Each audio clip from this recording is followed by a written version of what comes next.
La Organización Mundial de la Salud define al maltrato como los abusos y la desatención de que son objeto los menores de 18 años.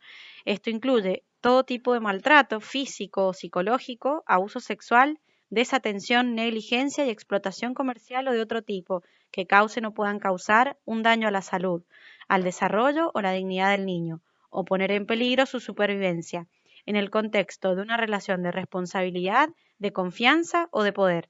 La exposición a la violencia de pareja también se incluye dentro de las formas de maltrato infantil. Las situaciones que han sido seleccionadas y que configuran el maltrato infantil son el acoso, incluyendo el bullying y el ciberbullying, la violencia física o psicológica en el contexto escolar, intrafamiliar o extrafamiliar, y en el caso del abuso sexual infantil.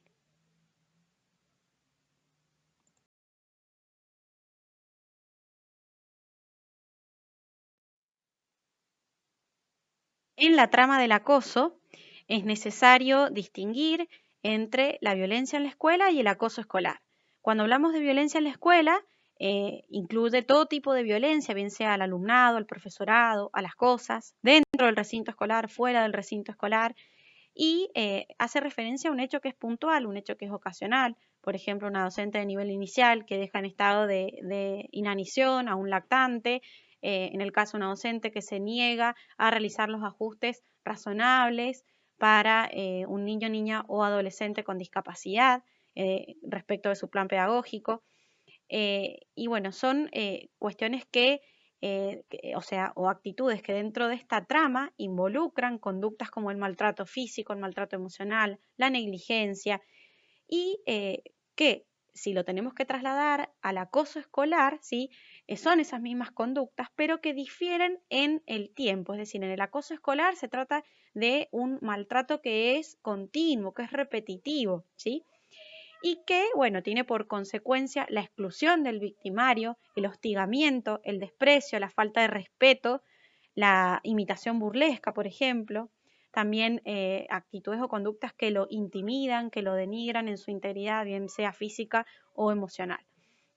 Y está tanto la violencia en la escuela como el acoso escolar como la versión más extrema de esta violencia en la escuela, tienen como modelo de convivencia el modelo de la exclusión, ¿sí? Esto de que existan en el victimario falta de empatía, falta de culpa. Eso hace un modelo de convivencia de exclusión.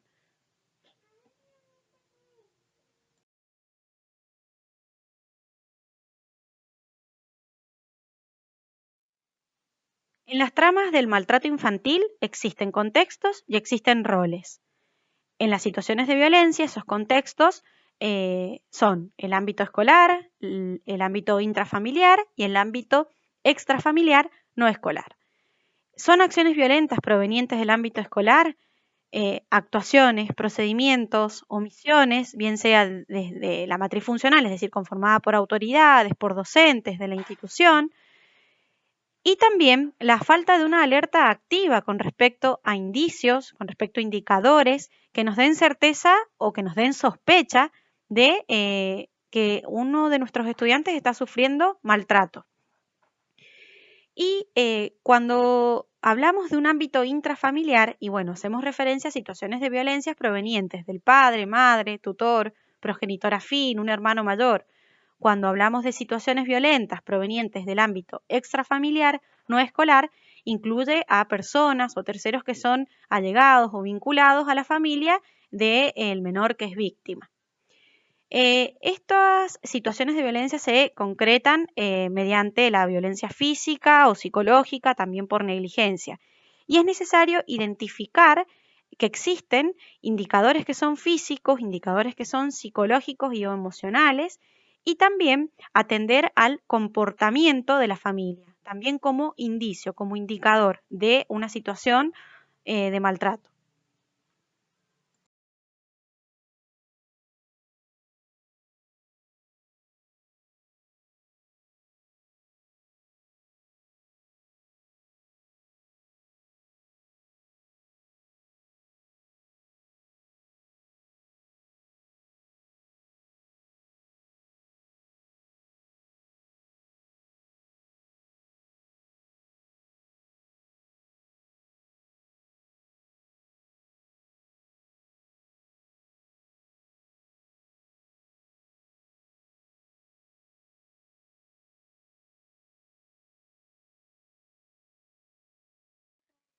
Respecto a los indicadores de la trama del abuso sexual infantil, hay de dos tipos, pueden ser físicos o conductuales. Dentro de los físicos, es importante destacar que no es el docente quien revisa al niño ante moretones, lesiones, quemaduras, sino que se da intervención al personal médico para que asista a la víctima. En el caso de los conductuales, son aquellos que no requieren de la intervención necesariamente, ¿no?, de un médico o de un especialista, sino que, bueno, a prima facie se pueden detectar. Lo puede hacer el mismo docente, como también algún familiar, algún otro compañero que pueda describir ese cambio en el comportamiento del niño, niña o adolescente que es víctima de abuso. Los hay específicos y menos específicos. Uno sumamente específico es en el caso del relato, que lo puede hacer la misma víctima, que lo puede hacer otro compañero o algún familiar allegado a la víctima. Con respecto a esto, es necesario no revictimizar a la víctima. Revictimización hace referencia a un proceso que produce un sufrimiento añadido por parte de las instituciones y de los profesionales que son encargados de prestar atención a la víctima, bien sea de maltrato, de abuso, de violencia, y que a la hora de investigar el delito o de instruir las diligencias oportunas para esclarecer lo que ha ocurrido, ¿sí?, y bueno, ponen en una situación de dolor mayor y que incomoda a la víctima. Entonces, estar muy atentos en el caso del relato que realiza el niño, niña o adolescente. Estar atento a las preguntas que se le hacen, no incomodarlos, no rellenar espacios vacíos, no generar más dolor del que él ha padecido y que, bueno, nos está revelando.